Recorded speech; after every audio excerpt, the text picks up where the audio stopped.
লাল বকর তৈরি হচ্ছে সন্দীপ ভাইয়ের স্পেশাল। সন্দীপ ভাই পনির লাল বকর হচ্ছে। তোমার জন্য হচ্ছে এটা, ঠিক আছে? 2025-এর লাল বকর, ঠিক আছে? স্পেশাল করে হচ্ছে একদম কাতলার স্পেশাল, একদম পনির লাল বকর।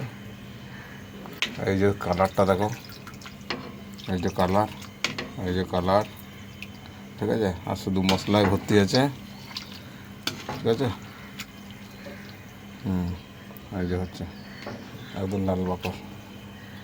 সন্দীপ ভাই রাত্রেবেলা আসবেন, ঠিক আছে? ঠিক আছে ভাই, কালার ঠিক আছে তো ভাই?